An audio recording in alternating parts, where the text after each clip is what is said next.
미안. 자, 아까 두 번째 시간에 말했던 맥값은 정해진 규칙이 있어요. 무시하고 보지 마시고 반드시 웜업 상태에서 보세요. 첫 번째 조건이에요.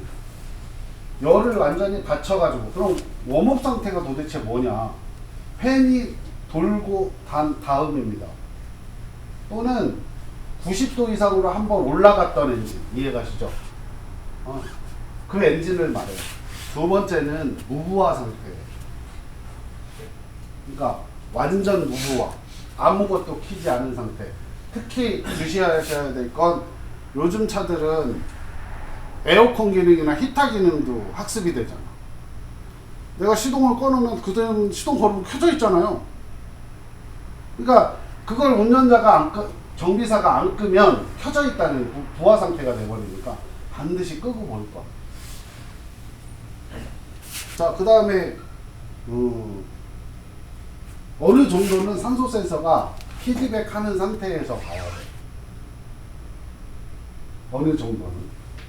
자, 그 다음에 뭐가 있을까? 하나도 까먹은 것 같아.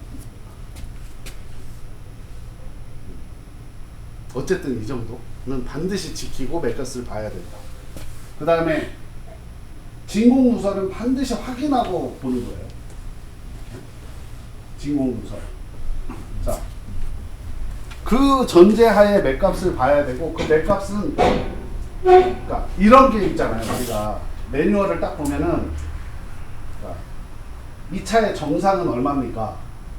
그러니까 매니폴드 압력의 정상을 딱 찍어보면 GSW에 뭐라고 나오냐면, 차종을 선택하고 들어갔는데 뭐 28kPa에서 36kPa 이렇게 나와요. 범위가. 그런 건 없어요. 그런 거는 없는 거예요. 그러니까 뭐냐면 이 엔진 자체는 그냥 32짜리야. 그럼 32가 정상인 거예요. 그러니까 두리뭉실하게 만드는 거야. 맥값은 그러지 않아요. 32짜리는요 32짜리예요. 새 거일 때 딱 보면 조건만 맞으면. 그러니까 어떤 사람은 80도에 보고 어떤 사람은 90도에 보고 그러면 달라진다는 얘기죠. 그러니까 그런 기준을 잡아야 되고, 그 다음에 지금 차량 중에 하나가, 이거는 본인이 이제 먼산을 간 케이스인데,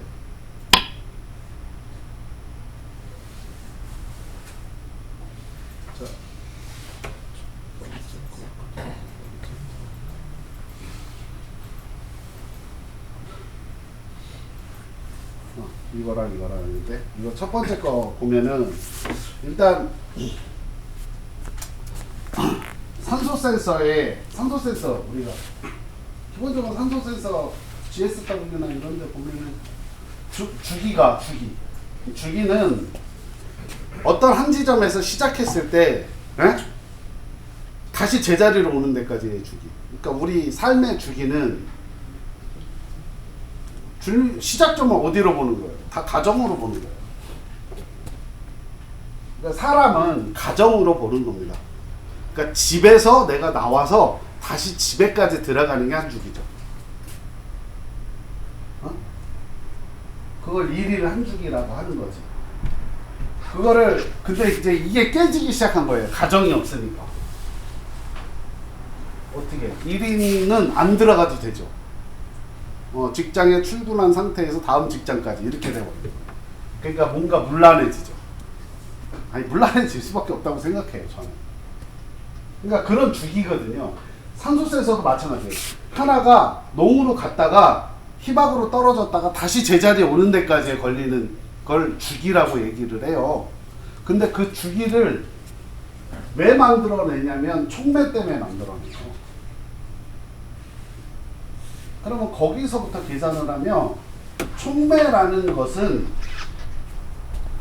요즘은 두 쪽으로 만들 수도 있고 한 쪽으로 만들 수도 있습니다. 촉매는. 그래서 배기가스 중에 우리가 가장 그러니까 특정된 배기가스가 뭐가 있냐면 CO가 하나 있죠. 그리고 HC 있잖아요. 게이지에 보면 이렇게 배기가스에 보면 CO 맨 위에 상단, HC 그 다음에 이산화탄소, 산소, 그 다음에 NOx, 여기에 공기량 이렇게 나와요. 대량, 람다량 이렇게. 그래서 6칸이 나오게 되는데 CO 탄 거죠. 탔어. 연소가 한번 일어났는데 뭐가 모자르냐면 공기가 모자라. 그러니까 CO 산소가 2개가 붙어야 CO2가 되는데 1개만 붙은 거예요. 붙어갖고 연소는 이루어졌어 한 번. 이해가요? 그게 일산화탄소고 HC는 연소 자체가 안 일어난 겁니다. 그러니까 이거를 바꾸면 어떻게 되냐? 디젤에서는 검은 매연과 흰 매연. 그러니까 흰 매연이 나는데 검은 매연이 나는데 그거부터 정리를 해야 쉽다는 거예요. 검은 매연은 연소가 일어난 CO 상태, 산소가 모자랐던 거예요. 그러니까 다 안 타고 PM 물질이 그냥 나는 거예요. 탄소가. 이해 갔어요? 그러니까 무슨 말이냐면 가솔린 분자보다 디젤이 연비가 좋은 이유는 출력이 높은 이유는 딱 하나예요. 분자 구조상 가솔린은 탄소가 8개가 붙어 있어요. 분자 구조에. 디젤은 12개가 붙어 있다고요. 그러면 같은 1g을 태웠을 때 탈 게 많으니까 출력이 많이 나죠. 당연히 같은 면적에 나가니까 연비가 좋은 거예요.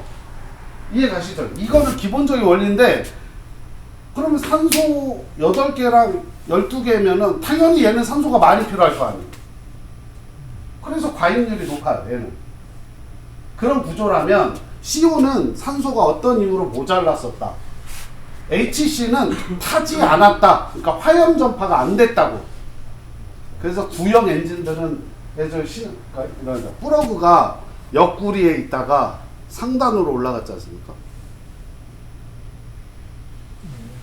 이해 가셨어요? 옛날에 소나타 때 보면 옆구리에 있었잖아요.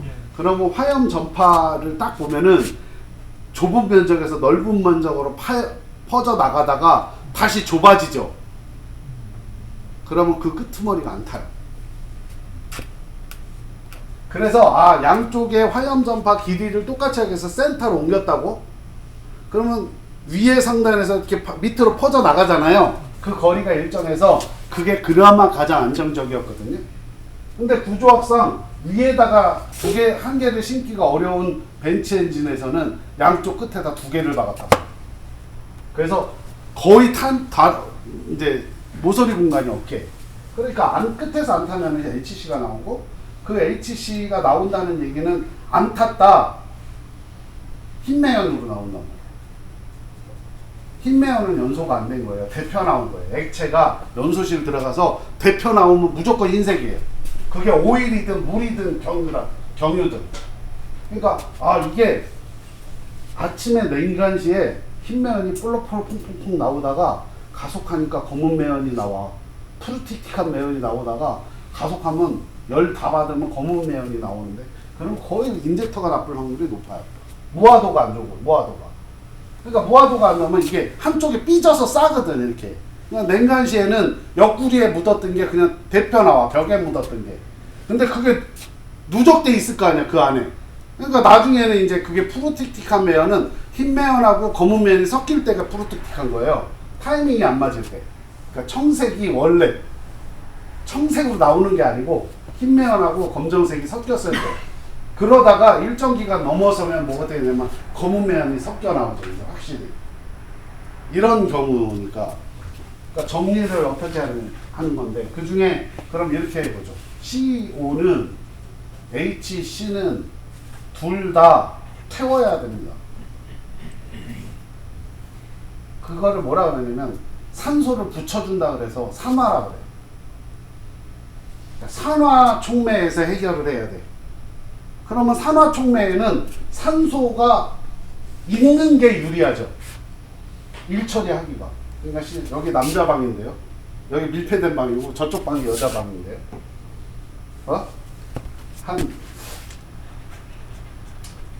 한 2년 굶긴 다음에 여자 하나 딱 집어넣으면 어떻게 될까요? 이런 얘기도 이러는데 참. 남자 큰일 나지. 그러니까 어쨌든 산화를 시켜야 되는 방에는 산소가 있는 게 유리하다고. 그래야 산소를 쉽게 붙일 거 아니에요. 이해 가셨어요? 근데 NOx, 그러니까 명명명은 NOx인데 NO1, NO2, 이산화질소, 일산화질소란 말이야.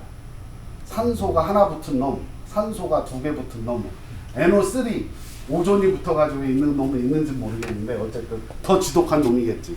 그 놈은 독성이 강한 거를 떼내려면 산소랑 질소랑 분리하면 무해해진다. 무해. 그래갖고 무해해지다 보니까 공기량이 많은 영역에서 작동하기가 쉽죠. 왜냐하면 질소하고 산소가 많은 영역에서. 그래서 야, 공회전에서 토크 자체가 지금 현재 반값 갖고도 되니까 공기량을 아예 반으로 죽여버려라. 그래갖고 EGR이 공회전에서 계속 작동하는 거예요. 이해가세요? 그러면은 다 탄 가스에는 산소가 없잖아요. 없는 놈이 반 들어가고 있는 놈이 반 들어갔으면 있는 놈 안에서만 생긴단 말이에요. 이산화질소는. 그래서 NOx 값이 없애기 위해서 공회전 때 전구간 영역으로 바뀐 거지. 이해가셨어요? 그래서 EGR이 계속 작동하는 거란 말이에요. 그러니까 낙스 과다 이러면 낙스 센서 분량 뭐 이런 거면 그것만 봐서 안 된다는 얘기지. 도둑 공기가 들어간다든지 이런 거, 이런 걸 먼저 봐야 돼요. 터보 누설 이런 거 먼저 봐야 된다. 왜냐하면 자, 그런 주기에서 그러면은 촉매라는 거에서는 산화 촉매가 작동할 때가 있고 환원 촉매가 작동할 때가 있는데, 산화 태운다 뭐 그럼 태운다면은 뭐 환원은 끈다요? 아니지. 그렇게 정리하는 게 아니고, 그죠? 산소를 붙이는 건 산화, 산화됐다. 산소를 떼어내는 건 환원됐다. 이렇게 얘기를 하는 거죠. 그러면 CO나 HC는 다 산소를 붙여줘야 되는 놈이고, NOx는 산소를 떼내면 되니까 구조상 산화시키는 쪽에서는 산소가 있는 쪽이 유리하죠. 그리고 산화를 먼저 시키는 이유가 있어요. 산화는 태우는 거잖아요. 2차 연소. 그러니까 촉매의 온도가 올라가게 됩니다. 이해가세요? 그래서 산화 촉매가 앞단에 있어요. 환원 촉매가 뒷단에 있고. 두 쪽이야. 촉매가 대부분이 보면. 그럼 앞쪽에서 산화 촉매니까 희박 쪽이 유리하겠죠. 산소 센서로 보면은 희박 쪽이 유리하다고. 이해가세요? 네. 희박 쪽이 유리하고, 그 다음에는 환원 촉매를 하려면 어떻게 해야 돼요? 산소가 없는 쪽이 유리하죠. 그래야 잘 떼지죠. 없는 쪽이니까 떼기가 좋지. 다른 데로 흡수하기가 좋지. 그러니까 환원 쪽이니까 결국은 그때는 산소가 없는 농구가 나오는 게 좋습니다. 그러면 이걸 규칙적으로 바꾸면 어떻게 되나요? 환원 촉매 활성화, 산화 촉매 활성화, 환원 촉매 활성화, 산화 촉매 활성화, 환원 촉매 활성화. 이걸 계속 반복하고 있는 거죠. 이해가세요? 네. 근데 그거가 확실히 되려면 뭐가 관련있어요? 이 엔진의 배기가스의 총량, 배기가스의 패턴, 그럼 뭐가 결정이 되나요? 촉매의 크기. 이해가요? 네. 촉매의 크기가 결정이 되고, 촉매 크기에 맞춰서 뭐가? 산소 센서 주기가 결정이 되죠. 그러니까 ECU는 정확하게 그 주기에 맞춰서 농후 희박을 반복시키는 거예요. 이해가 됐어요? 네. 그리고 또 하나, 그러면 왜 풀가속을 해서 스톨을 걸으면 산소 센서가 그러니까 스톨 제한을 안 한다면 왜 농으로 가느냐? 희박하면 뭐라 그랬어요? 희박하면은 산화 촉매가 활성화하기가 좋다 그랬죠? 그러면 촉매의 온도가 더 많이 올라가게 됩니다. 그래서 녹아버려요. 그러니까 농후하게 해서 산원 촉매를 완전히 바닥으로 끌어내린 거예요. 그러면 뭐는 줄어요? 낙스는 줄죠. 에? 왜냐하면 배기가스 RPM이 오르니까 온도는 충분하거든. 거기다 산화 촉매를 일단 죽이고 낙스만 없애면 반은 성공한 거니까. 그래서 농으로 제어하는 놈이다. 촉매 보호를 위해서. 어쩌기 말하면 촉매 보호도 있지만 락스 제거도 있죠. 그래서 이게 보면은 자, 위에 그림하고 밑에 그림을 보시면 됩니다. 자, 자 볼까요? 이렇게 해서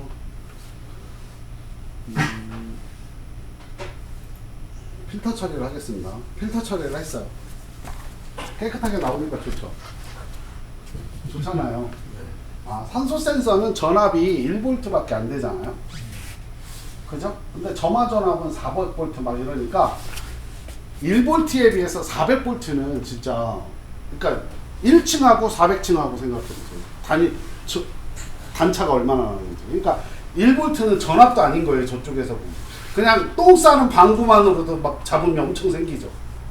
그러니까 잡음이 많을 수밖에 없어요. 그러니까 잡음은 무시가 되는 거예요. 증상이 없는 한. 그거는 단차에서 나와요. 그러니까 어떤 분이 그래요. 막 전압을 찍다 보는데 3000R에 내가 인젝터 파형을 찍고 여기에다가 소전류로 전류를 재려고 하는데 여기에 막 파형이 안 찍으니까 파형이 나온다. 당연한 거예요. 소전류 10mA니까 10mV니까 인젝터 볼테이지 막 700V 이러잖아요. 전압도 아니고 그런 의미예요. 바닥에 깔린 전압. 이런 건데. 자, 이 얘기 하나만으로 얘를 선택했어요. 무슨 말이냐면 산소 센서 한 주기로 따지면 여기까지죠. 네. 농후가 길죠. 네. 대체적으로 다 농후가 깁니다. 밑에는. 근데 위에 보시면은 야, 산소 센서 주기가 엄청 많아요.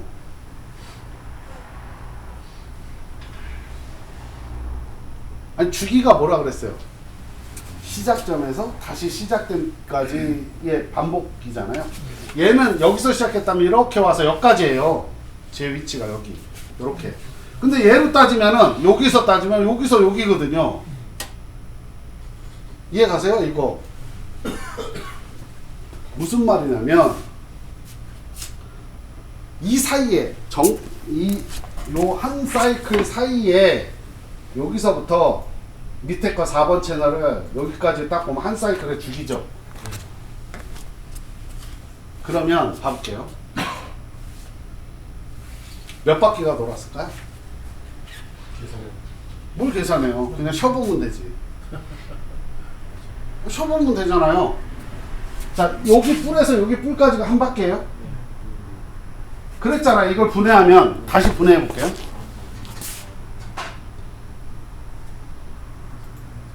이렇게 분해하면 여기 롱투스에서 여기 롱투스까지가 한 바퀴잖아요. 네. 어? 그러면은 다시 이렇게 하면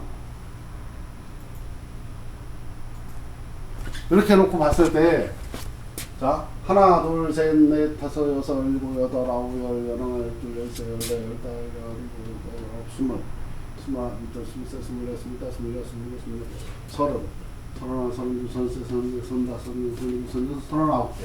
40바퀴 만에 한 투스 만들었어요. 자, 그러면은 산소 센서 하나를 올린다는 가정하면은 봐보세요. 자, 여기서 여기까지 한 올린다고 가정하나 이렇게 농으로 올려요. 올리는데 하나, 둘, 세 커트 썼어요. 세 커트 썼어요. 그럼 여기에 1, 3, 4, 2, 1, 3, 4, 2, 1, 3, 4, 2 분사가 있었겠죠. 6기통이면 1, 2, 3, 4, 5, 6, 1, 2, 3, 4, 5, 6, 1, 2, 3, 4, 5, 6이 있었겠죠. 맞나요? 네. 자, 이게 만약에 여기가 두 개가 한 주기잖아요. 이제 그러면 네 주기 만에, 이거 두 주기 만에 만들었다면 1, 2, 3, 4, 5, 6, 1, 2, 3, 4, 5, 6 이렇게 있었던 거예요. 그러면 이게 농후해진다는 건 아까 말했죠. 몇 초 단위라고? 3.26을 봐도 3.26이 그대로 있다고 어쩔 때는. 그게 무슨 말이냐? 1번보다는 다음 2번 실린더가 분산량이 조금 많아야 되는 거야. 소수점은 3.26이었어. 그러면 3.27 정도? 그 다음에 2번보다는 3번이 3.28 정도? 3.29 정도 이런 식으로 높여 나가야 산소 센서가 이렇게 올라가죠. 그죠? 그게 이쁘게 올라갔다는 얘기는 뭡니까? 딱 딱딱 맞았다는 얘기죠. 공연비가. 그러니까 차가 좋다고. 그렇게 해서 농후가 계속 이어진 거예요. 똑같이 제어를 해갖고. 그러다 낮출 때는 천천히 내려오거든요. 천천히 낮춰요. 그러니까 만약에 1번부터 시작하면 1번보다 2번이 조금 적어야 되고 2번보다는 3번이 3번보다는 4번이 이렇게 적어져야 된다. 그게 적어진 모양이 40바퀴 만에 이거 하나 만들어낸 거예요. 근데 그러니까 40번 자체 중에 분사한 것 중에 어느 하나가 과도하게 분사한 양보다 적게 들어갔다면 무조건 파이게 됩니다. 이해가세요? 그래서 산소 센서가 이쁘다는 건 제어하고 메커니즘이 정확히 맞아떨어지기 때문에 좋다 할 수 있는 거예요. 근데 위에 그림을 볼까요? 그냥 한 사이클 주기에 희박농후가 반복해요. 원래는 이렇게 제어되는 놈이에요. 얘는 이게 얘 때문에 길어진 거예요. 얘가 희박하다 보니까 얘가 길어진 거예요. 보정을 해야 되니까. 얘를 보면은 한 사이클에 이렇게 파인 겁니다. 무슨 말이냐면,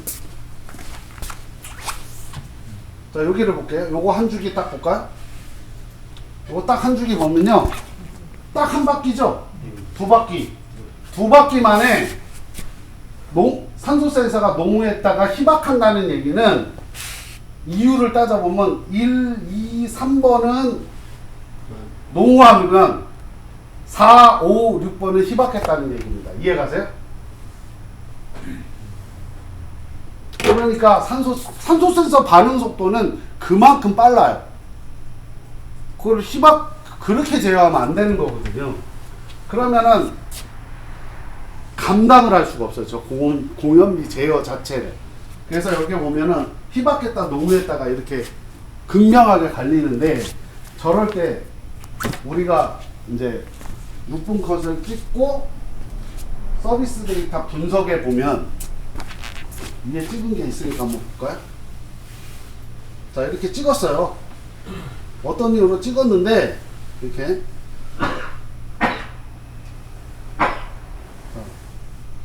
분석을 눌러서 여기 이제 산소 센서 공연비 자체가 정확하게 제어되지는 않았습니다. 분석을 누르면, 자, 이렇게 보면 여기에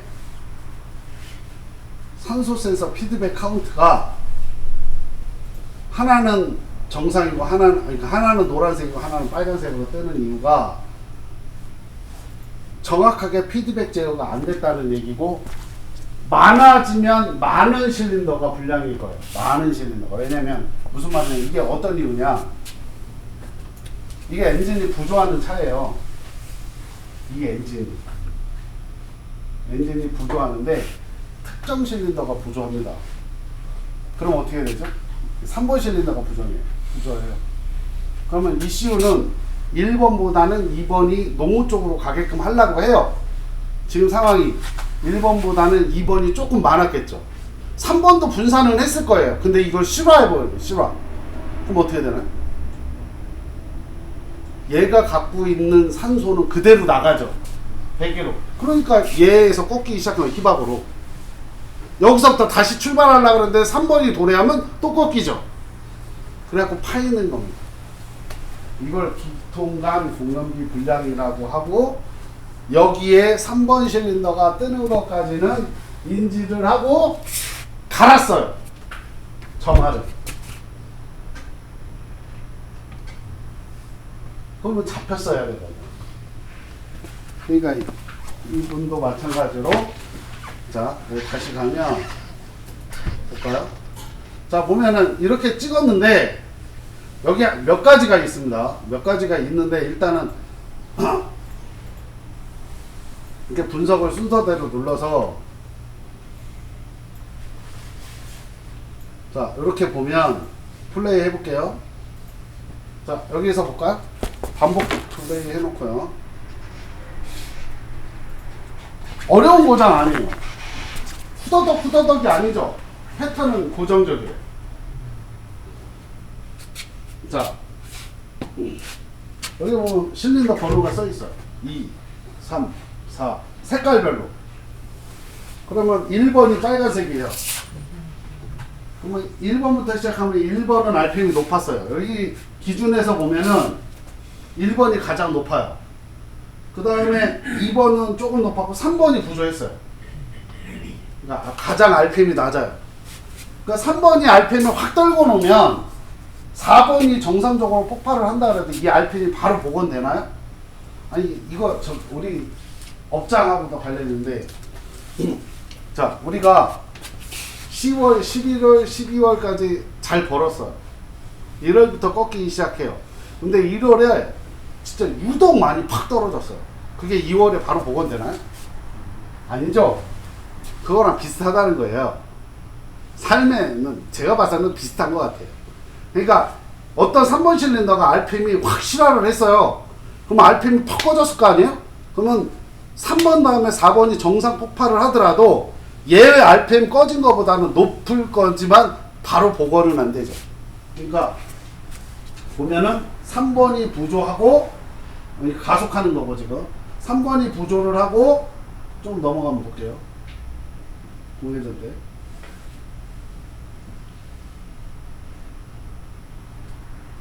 자 이때 보면은 3번이 4번이 복원하고 5번이 제자리 가고 6번이 RPM 평균 얘가 RPM을 떨궈 놓은 만큼 평균 RPM이 떨어졌으니까 평균 RPM을 맞추려면 나머지가 복원시켜서 평균을 맞춰야죠. 원리가. 그래서 이렇게 패턴이 나온 거거든요. 어머 아씨 이거 뭐 있어? 저만 보면 되겠네 이렇게 된 거죠. 우선 점화부터 보잖아요 우리가. 그죠? 점화를 봤습니다 이분도. 그러니까 이런 거는 사실은 엄밀히만 하면 3점포만 안 갔으면은 뭐 원인을 잡자고 하면은 뭐 15분 안에 충분히 원인이 나와서 견적을 이걸 찍으면서도 이걸 나는 기아 현대가 불쌍한 이유가 아니야. 저만은 진짜 메리트가 없잖아, 그치? 아니 씨 프로그를 4개가나 3개가나 1개가나 똑같다며 고객이. 어쩔 때는 비싸다 그러더라고 우리한테. 어떻게 센터보다 비싸냐고. 그래서 그러니까 이거를 고민을 한단 말이야. 아 이걸 어떻게 하면 이걸 어떻게 하면 극단적으로 내가 이익을 추구할 것이냐를 고민을 하죠. 자 근데 봐보시죠. 자, 그러면은 내려놓고요. 내려놓는 게 아니고 일단 닫겠습니다. 이거 닫고요. 닫고 있다가 한 번 더 열어서 한번 다른 거를 말씀을 드릴게요. 일단 보고. 자, 점화를 봤어요. 일단 점화를 봤는데요. 점화 자체도 노화가 많이 된 거는 맞습니다. 이게 뭘 보냐면 이거 피크 모드로 봤어요. 피크 모드. 근데 점화를 볼 때는 유리하지 않아요. 피크 모드가. 그러니까 피크 모드는 피크가 이제 꼭지점이라는 뜻이잖아요. 바늘 끝. 그러니까 끝점을 다 잡는다 이 소리예요. 그냥 이게 삐쭉삐쭉해. 그러니까 모든 잡음이 다 커져. 우리가 실제로 봐야 될 때는 점화로 봐야 될 때는 요건데 요 몸통. 요 몸통인데 이걸 피크로 보다 보니까 얘가 높아지면 상대적으로 얘는 낮아지니까 작게 보이는 거죠. 이해 가셨어요? 네. 아. 자, 뭐라고 써있나요? 2, 4, 6번 실린더입니다. 뱅크2. 왜냐면 뱅크2가 앞에 거니까 찍기가 편하니까 그거부터 일단 찍은 거지. 이해가요? 그거부터 찍은 거고 보니까 피크점 자체가 얘는 210, 얘는 358, 얘는 355입니다. 얘랑 비슷하고요. 얘가 좀 낮아요. 피크점이. 얘가 크고 작고 피크점이 크고 작고 하다는 건 압축 압력이 이상이 없는 한 코일 플러그에 한정합니다. 점화는. 자 그리고요. 아까 배운 거 있죠. 우리가 이제 이렇게 해놓고 보면 요 끝단에 시간이 나옵니다. 뭐라고 써있나요? 13만 3천 175 6만 미리세컨드가 1분 12만 미리세컨드가 2분이네요. 13만 미리세컨드니까 2분이 넘는 거죠. 네. 자, 그러면은 삐죽삐죽한 곳에 삐죽 바늘들이 다 서 있는데 여기에 전원계통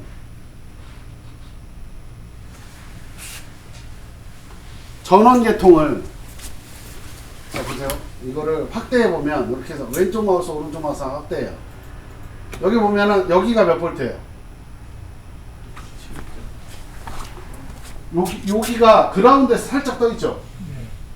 여기가 300볼트니까 300 몇 볼트니까 여기가 12볼트예요. 배터리 전압.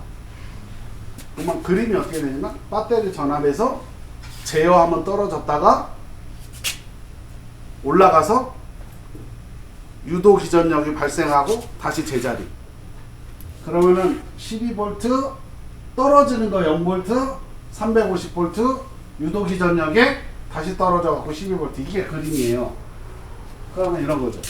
우리가 다른 건 안 보는데 이걸 이렇게만 보면 보기가 나빠요. 전원 체계를 보려면 아까 뭐든 필터를 적용합니다. 자, 뜻이 뭐라고요? 여러분 뜻이 뭐라고요? 필터가 무슨 뜻이 뭐라고요? 로우 패스 필터. 10Hz 이상 되는 노이즈는 싹 없애고 그냥 보여줘. 그러면은 전원 체계만 보이게 되죠. 전원 체계가 여기서부터 쫙 끝날 때까지, 여기서부터 쫙 끝날 때까지, 여기서부터 쫙 끝날 때까지 전원 체계가 여기 보면은 14V 맥스가 14V 여기 맥스가 14V 에버러지 11.8V 뭐 10.9V 막 이렇게 12.8V 이렇게 전원 체계는 문제가 없었어요. 전원이 좀 낮기는 하지만 이것만 봤으면 잡혔을 건데 근데 여기는 문제가 없어요. 아까 몇 번 실린더 부조했어요? 3번 실린더 부조했으니까 246이니까 여기는 문제가 없는 거지. 확인은 된 거고 아 저만은 아니야. 일단 여기까지 판단이 된 거예요. 구조 실린더는 3번 실린더였고 246번 실린더는 구조적으로 저만의 이상은 없었다. 여기까지가 결론인 거예요. 그러니까 쉽게 얘기하면 막 추측하지 않고 그냥 있는 그대로. 그 다음은 뭐 몇 번을 찍었겠습니까 이분이? 이걸 찍었겠죠. 근데 뭔가 좀 이상하죠 그림이. 그죠? 그러면 뭔가 이렇게 좀 자신있게 봤었어야 되는데 그림이 이상합니다. 어쨌든 이거 이렇게 되면은 대부분이 뭐가 문제가 되냐? 뭐가 이상하죠? 이상한데 이제부터 되면 뭐냐면 일단은 장비를 의심하죠. 자, 여기 정확하게 얘는 그대로 나오는 것 같아 1번은. 근데 3번은 뭔가 좀 이상해, 그죠? 근데 4번도 정상인 건지 비정상인지 여기는 정상인데 뭔가 좀 이상해. 자, 한번 아까 같이 똑같이 로패스 필터를 적용해서 전체적인 맥락을 한번 보겠습니다. 자.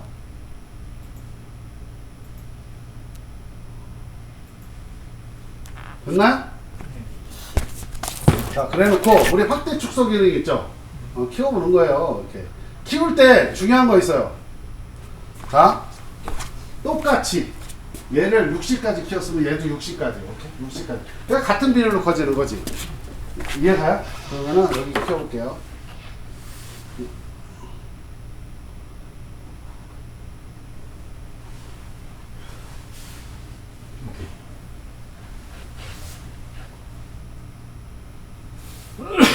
자, 키웠는데요. 뭐 이상한가요? 전원부의 접지측 단락이 보이죠? 점화가 정상일 수 있나요? 아니, 에너지가 확 줄죠. 이해가세요? 이걸 못 봤던 거예요. 그러니까 점화 세트를 다 갈고 증상이 똑같았던 거예요. 3000%로 가겠어요, 안 가겠어요?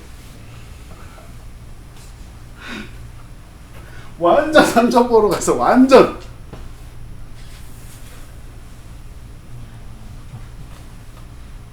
3000%로 가갖고 나중에는 이제 ECU까지 이제 막 그래갖고 ECU가 대전에 갔다가 왔다가 막 또 데이터 보내보세요. 그래갖고 데이터 언제 올라온 거 있을 거예요. 그래서 내가 봤더니 아니 3번 쪽에 배선 갈았어요. 내가 그랬더니 배선 갈았어요. 3번 쪽에 배선 갈잖아요. 배선. 응? 배선 갈았어요. 그랬더니 안 갈았는데 배선. 배선 어딘가 뭐 찝혔든지 뭐 했든지 뭐 된 거 같은데 단락 보이던데. 이 단락이 그래갖고 3번을 열었는데 진짜 코딱지만한 이렇게 까져가지고 그게 그 알루미늄 그 거기 있죠. 달랑 해요. 달 때는 이렇게 문제가 돼요. 갈아라 일단. 그래서 가른 거예요. 파형도가 안 좋게 나오죠. 그렇지, 파형도 안 나오죠. 이 점화 유도가 안 나와서 그걸 보고 아 이거 점화하면 되네 이렇게 된 거야. 그라운드고 뭐고 이런 건 다 필요 없고 이해가죠? 모양 자체가 뭐 유도 기전력 안 나오니까 거기에다가 실화 실린더 3번 딱 띄워주지 뭐. 딱 나오는데. 30%로 빠져가지고. 근데 어쨌든 뭐 빠지든 어쨌든 뭐 이제는 일이 너무 커진 거지, 그죠?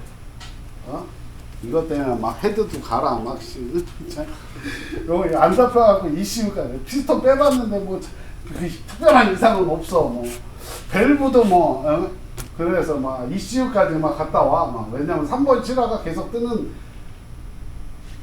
뜨어서 문제가 된다. 막 이런 게 막 여기저기서 얘기가 많이 나오니까 원인은 여기에 딱 이렇게 있었던 겁니다. 그러니까 뭐냐면은 기능이 그냥 존재하지 않는다는 걸 얘기하는 거예요.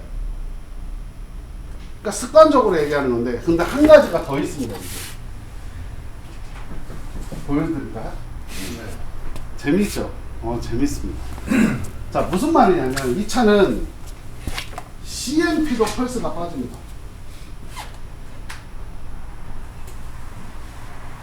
키즈그랜저가 이거는 다른 증상이에요. 이거는 공회전 때는 증상이 없어요. 빠져도.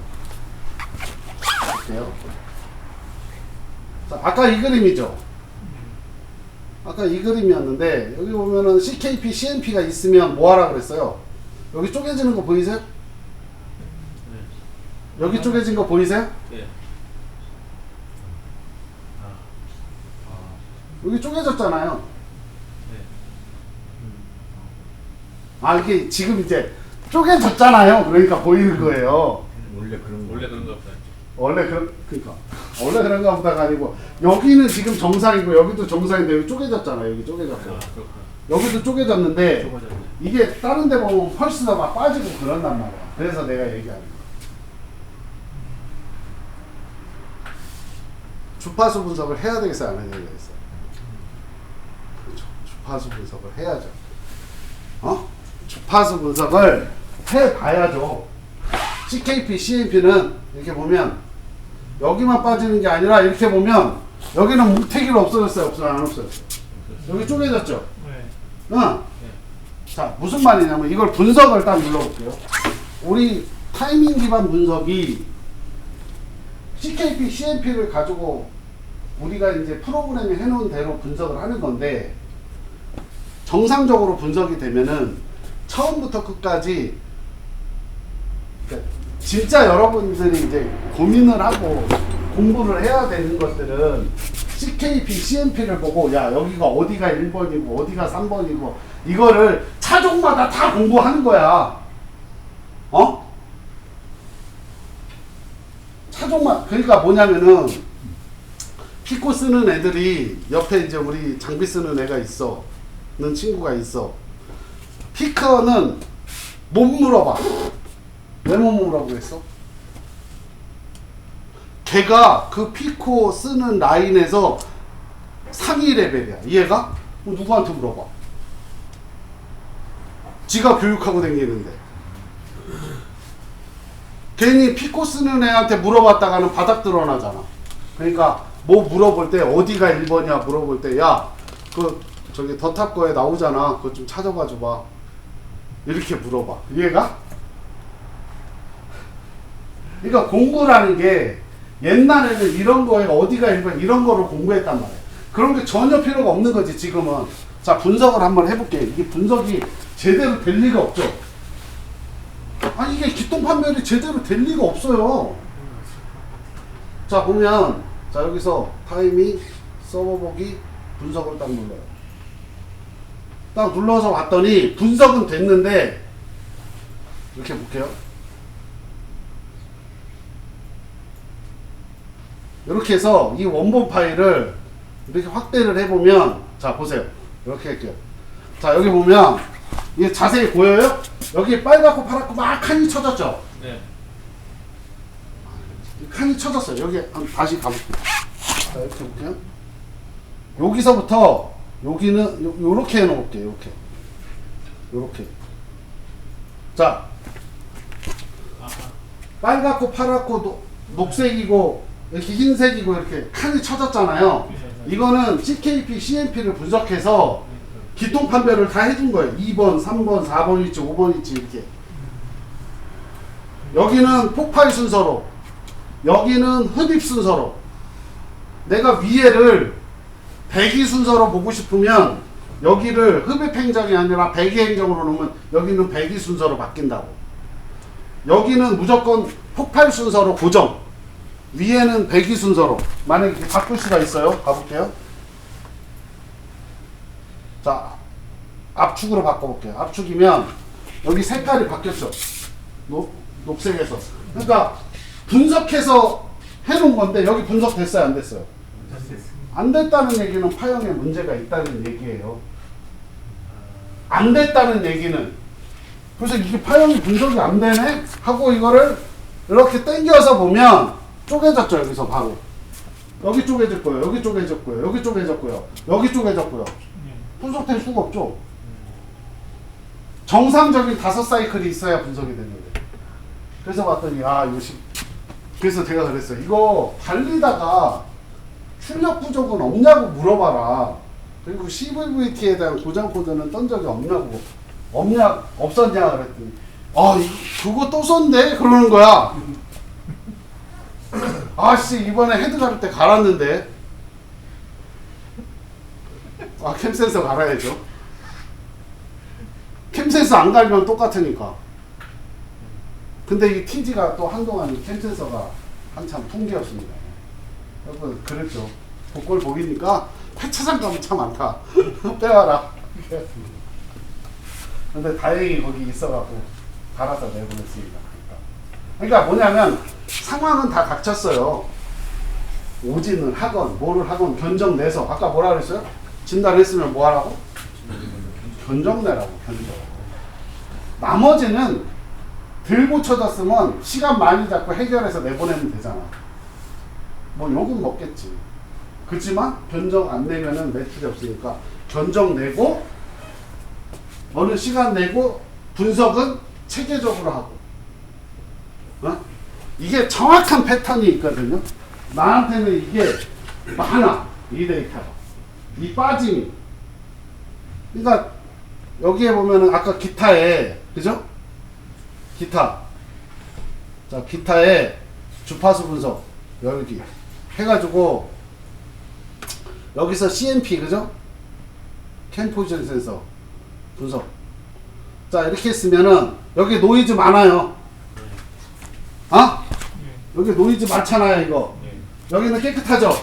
여기 노이즈 많죠? 이 노이즈 맞은 건 다 빠졌던 거예요. 얼마나 많이 빠졌겠어. 여기 노이즈 많잖아, 이거. 여기는 노이즈 없잖아.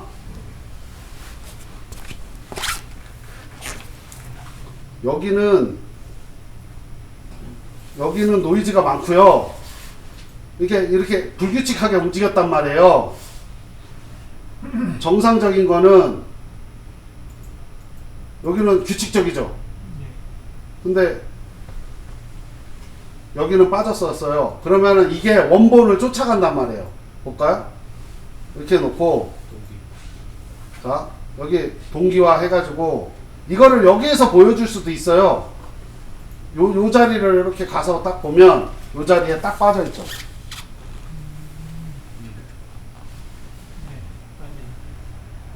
그러니까, 무슨 말, 다시? 자, 볼게요. 이렇게 있으면, 여기가 좀 이상하잖아요. 여기를 이렇게 해서 여기 동기화 누른 다음에 요렇게 가면은 여기 딱 빠져있다고. 여기 봐고. 근데 이거를 요즘은 어떻게 해놨어요? 여기 듀티 보여줄 거야 말 거야. 이렇게. 그러면 여기서 보여주는데 여기 듀티가 변했잖아. 이렇게. 여기 보냈죠. 이렇게 뿌리. 거기 가면은 영락없이 분석 안 됐죠.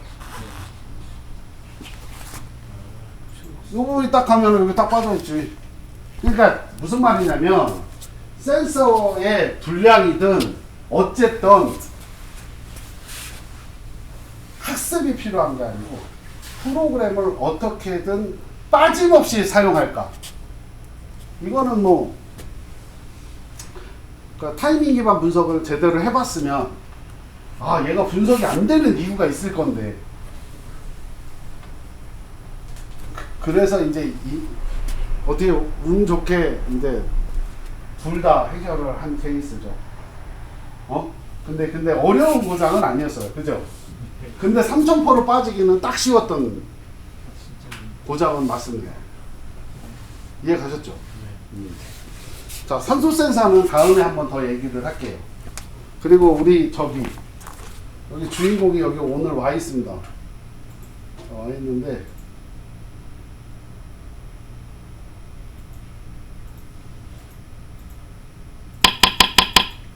마지막입니다. 모닝인데요. 자, 이렇게 찍었어요.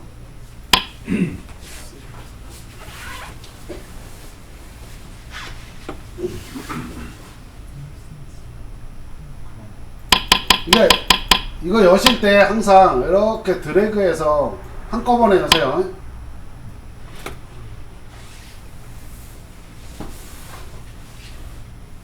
자, 이것도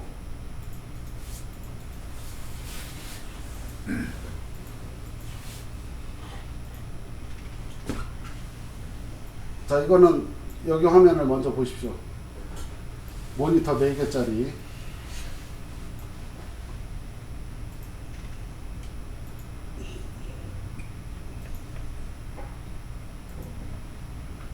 자, 이게 동시 다중 분석이니까 원인을 모르잖아요. 우리가 원인을 알면은 진단 점검이 필요해요? 분석내고 작업하지.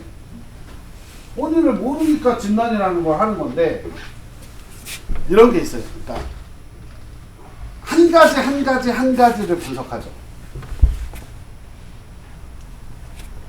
아니 점화파형 하나 봐. 그것도 하나로 봐. 하나로. 인천에서 꽤 유명한 친구인데 얼마 전에 전화가 왔어요. 사장님, 대표님, 자기 점화 로드가 망가졌는데 더타베이스 거 좀 팔으래. 너 피코코 쓰니까 피코코로 해. 그랬더니 생산을 안 하는데. 그럼 다시 알아봐. 피코에. 내가 줄 일은 없어 너를. 그러니까 그게 이런 거지. 사람이 인지상정이라 아쉬울 때만 전화해요. 저는. 우리 집에서 차도 내가 몇 번 해결을 해줬거든요. 그러니까 아쉬울 때만. 그러면 언젠가는 돌아서죠, 사람이. 그래서 내가 돌아섰지. 그래갖고 거기 갔는데 임 사장님도 그러는 거야. 그러니까 무슨 말이냐면 점화를 봐. 뭔 문제가 있을 때 점화를 한 개씩 봐. 실린더 하나씩. 근데 툭 부조해. 그러면 하나씩 보면 문제가 뭐야? 점화도 못 떨는 거예요. 씨, 이거 보고 있을 때 얘였으면 어떡하겠냐. 이거 맞지? 이런 문제가 항상 걸려 우리한테는. 그러니까 우리는 그러니까 최악의 조건, 어디가 부조인지는 원인 매개체는 몰라. 그러니까 같이 봐. 파워 바란스야 얘가. 결론, 엔진이 어떻게 부조한다는 패턴을 알려줘. 예, 이때 피스톤에 문제가 있었냐 없었냐를 알려줘. 여기 보면 피스톤 크랭크 케이스 압력이라고 있어. 자, 얘는 밸브 압력을 쟀어. 실린더 밸브를. 그래갖고 실린더 밸브의 흡입 편차를 보여줘. 자, 무슨 말이냐면 이렇게 한 5번만 해봐요. 한번 해봐요. 이렇게 재밌게. 빠르게 좀. 아니, 그렇게 하면 안 돼. 이렇게. 그러면은 손바닥이 시원한 게 아니라 손등이 시원하거든요. 네. 그죠? 그 얘기는 뭐냐면 피스톤 상단부가 가장 낮은 압력을 갖고 있어요. 그게 압력차로 공기가 빨려 들어오는 거예요. 실린더로. 그러니까 가장 낮은 압력은 실린더 피스톤의 상단부고, 거기보다 연소질이 조금 더 낮고 매니폴드가 조금 더 이제 점점 높아지는 거지. 그러니까 공기의 흐름은 흡기해서 이렇게 빠져 나오는 거예요. 들어오는 거예요. 이해 가시죠? 그러니까 이 선도가 굉장히 어려운 게 아니고, 내가 흡입을 했잖아요. 그럼 공기가 쑥 빨려 들어올 거 아니야. 그럼 매니폴드에서 쟀으니까 그 압력은 일정 기간 떨어지는 거지. 얘가 빨아 당긴 만큼. 그러면은 얘가 빨아 당기면 다음 빨아 당기는 데까지 단차가 있거든. 그러니까 다음 빨아 당기는 데까지 올라갔다가 또 빨아 당기면 떨어지고, 다음 것도 떨어지고, 다음 거 떨어졌으니까 4번이 반복했나. 그 크기가 동일하면 밸브는 아니다. 그렇게 판단하는 게 뭐가 어렵냐고. 그게 다인데 피스톤도 마찬가지라니까. 자, 초조압을 오일 레벨 게이지에다 툭 빼고 박았잖아. 그러면 얘는 함수가 2개씩 떨어진다니까. 그죠? 1, 4번 내려가고 3, 4번 내려가고 이걸 반복하잖아. 그러니까 그때마다 압력이 떨어졌다 올라갔다 떨어졌다 올라갔다 떨어졌다 올라갔다 4번 반복하고, 그 4번이 동일하다면 피스톤 문제는 아니고 크랭크 플라이스의 압력 변화는 없네, 이렇게 판단하는 거라고. 그게 어렵지는 않잖냐. 그러면 대기압이야. 760mmHg. 크랭킹을 하기 시작합니다. 그럼 어떻게 떨어질까요? 압력이 붕 걸리면 이렇게 더 떨어지겠죠. 다시 이렇게 대기압에 쫙 긋고 있다가 크랭킹 할 때마다 점점 낮아지다가 붕 걸리면 급격히 떨어져. 이렇게 떨어지겠지. 원리상 이런 선도가 나오는 건, 그러면 합당하냐 이거야. 합당하냐 뭐냐. 자, 여기 그러면 보조 패턴, 여기는 타이밍을 본 거예요. 타이밍을. 선도는 여기 나와요. 자, 그러면은 보세요. 자, 동기화 시키고요. 자, 누가 대장을 만들 거냐 이거예요. 이거 투스타, 얘네는 원스타, 여단장들이 따라와야지. 얘는 현상이기 때문에 얘를 기준으로 나머지 데이터를 본다고. 자, 이걸 플레이 합니다.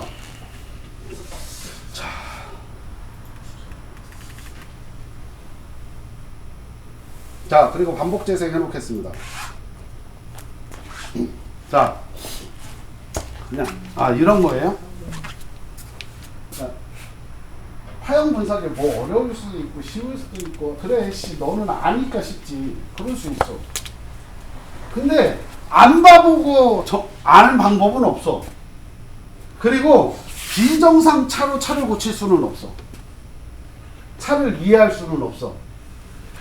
그냥 스탠다드 새 차, 좋은 차를 갖다 놓고 보면은 얘도 똑같고 얘도 똑같고 얘도 똑같아.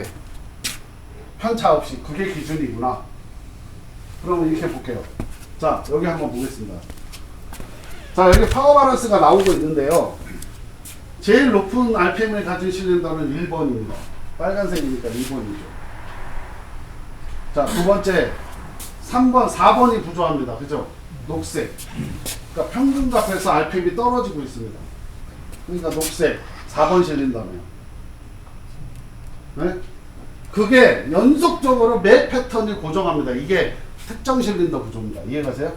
후다다닥 하는 게 아니죠. 이런 거 몇 분이라고? 5분.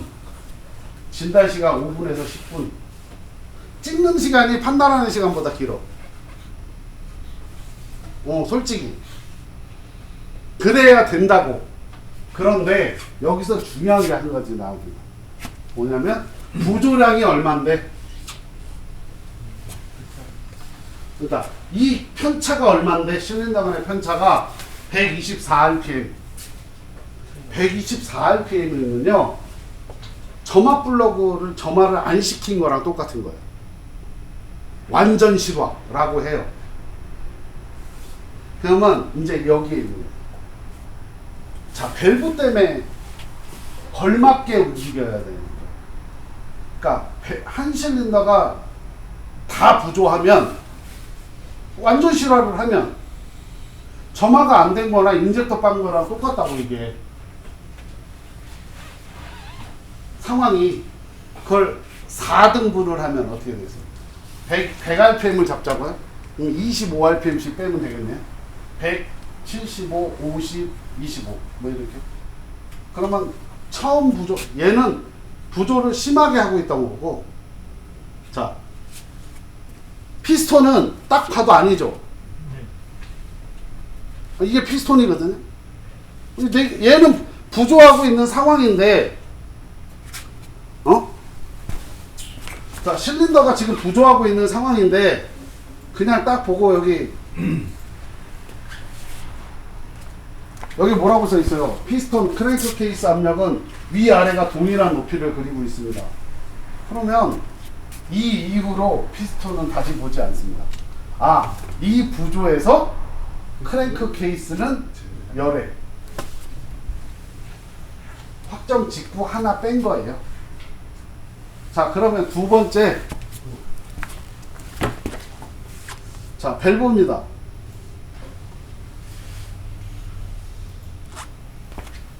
밸브를 봤더니, 야, 그래도 4번이 뭔가 차이가 있는 거 아니야?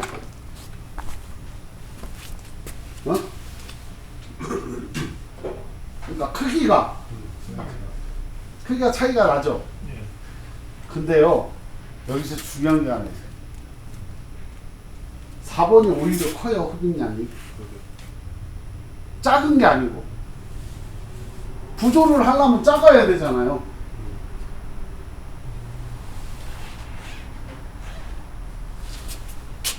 아니, 아까 뭐라 했어? 이거 많이 당겼다고. 그러니까 이 길이는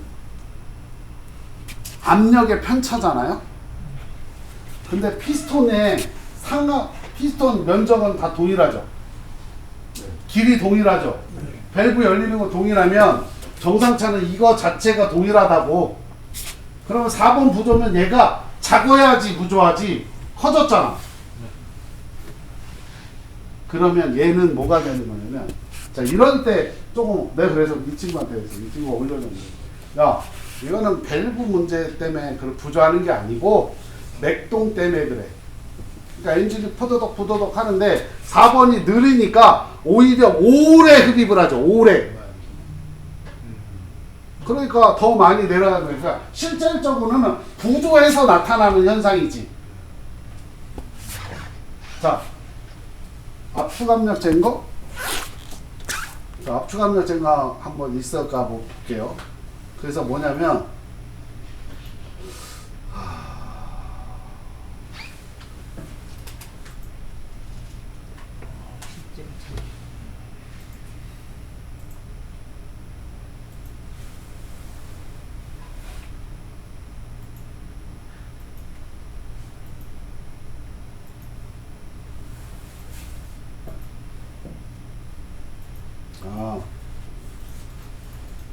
이거는 맥 센서로 잰 거고요.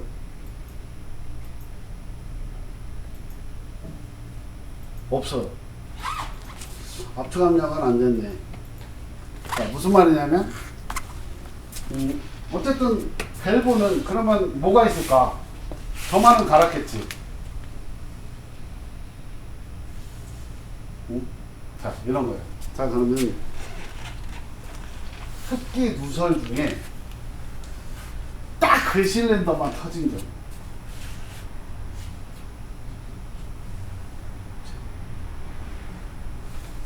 그러니까 매니폴드 헤드랑 닿는 매니폴드 가스켓의 밑부분이 그 실린더만큼 요만큼 떨어져 나가. 가스켓이. 끄트머리든 어쨌든 그 실린더만 센다고. 다른 실린더와 관차 없이. 그러면은 왜 부조하냐 이거예요. 내 말은 오늘의 키포인트. 그 차를 왜 부조했을까? 이게 핵심이라고. 야, 그 실린더가 압축이 적었어? 아니, 압축은 오히려 높았어. 왜냐면 대기압에서 바로 들어가잖아, 공기가. 흡기 매니폴드 압력이 330kPa에서 0까지 단차로 들어가는 게 아니라 100kPa에서 외부에서 0kPa까지 단차는 오히려 크게 들어갔기 때문에 다른 실린더보다 흡입 공기량이 적을 수는 없어.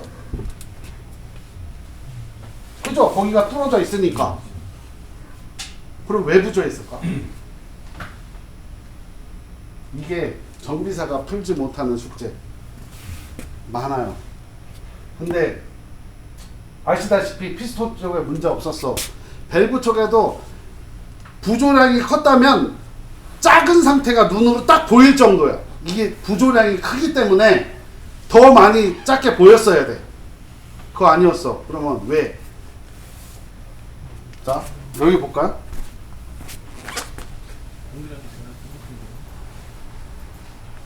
자, 여기 볼까요? 풀가속을 2번 했는데요. 희박합니다. 풀가속 후에 이게 농으로 바로 가야 되는데 희박하다고 여기가. 그러니까 희박기가 있었던 거예요. 희박하다. 그러면 공기량 대비 연료량이 부족해서. 그래서 아까 얘기했죠. 분사를 언제 하냐고.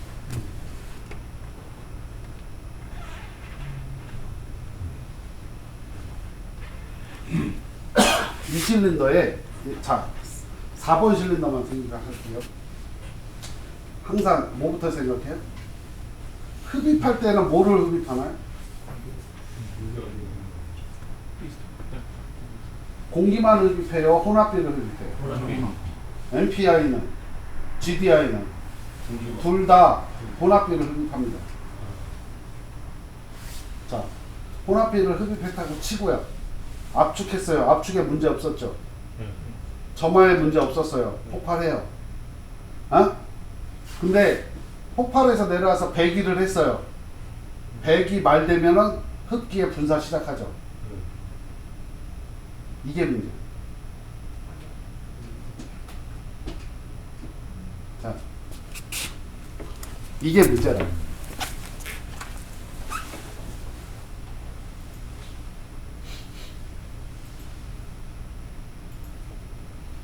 자, 이것도 똑같아요. 뭐 순서대로 이제 작업을 흡기 누설 검사만 했으면 그냥 간단하게 잡혔던 거고, 무슨 말이냐면 엔진이 이렇게 있고요.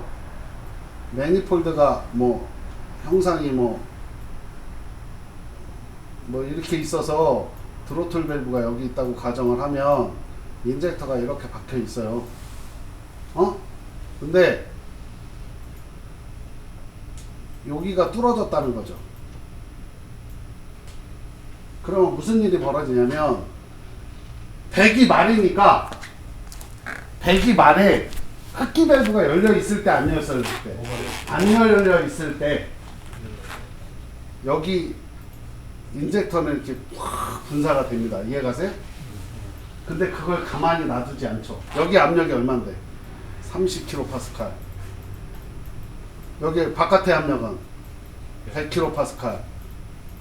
자, 이 공기는 이렇게 들어가서 얘네를 이쪽으로 다 밀어냅니다. 이해가세요? 여기 맹공기만 차 있죠. 압력차잖아. 분사된 연료를 저쪽으로 이렇게 샥 밀어내고 이거가 흡입할 때는 여기 맹공기밖에 없어.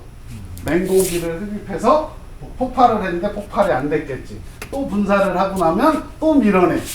이해가세요? 근데 이게 특징이 뭐냐면 가속을 서서히 해보잖아. 점검 방법 중에 왕 하는 점검은 아무 쓰잘데기 없어. 서서히 가속해. 이거를 우리가 6분 컷을 하다가 풀가속하고 다단가속을 하다 보면은 최대한 내가 천천히 밟게 되잖아. 그때 보면은 공회전 때 증상이 있어. 1500만 올라가도 현격히 반으로 줄어. 왜? 공회전 때 이만큼 밀려나가죠? 1500rpm 반. 2000rpm 더 조금밖에 못 밀려나가. 시간상으로. 그럼 그때부터 흡입을 해. 얘가 공기를, 연료를. 그래서 2000rpm 넘어가면 증상이 엄청나게 호전돼. 이해갔어요? 그래서 오늘 본 내용 중에 중요한 거는 제가 말씀드리고 싶은 건 뭐냐면은 정리가 돼 있어야 된다. 그러니까 정리가 돼 있으면 쉬워요. 단일기통 구조가 왜 쉽냐면 구조 판정 위에 어차피 이 밸브하고 피스톤하고 같이 보잖아. 자, 그거 같이 보고 압축 압력 재고, 흡기 누설 검사하고 이러면 끝나는 거니까. 그러니까 그거를 뭘 하나 측정해 놓고 분석하고, 뭘 하나 측정해 놓고 분석하고가 아니라 이거 측정해서 저장해 놓고 그냥 한꺼번에 분석하고 끝. 이렇게 돼야 된다. 정리가. 자, 오늘 뭐 양으로 따지면은 뭐 작은 양이겠죠. 뭐 작은 양이지만 일단 끄고요.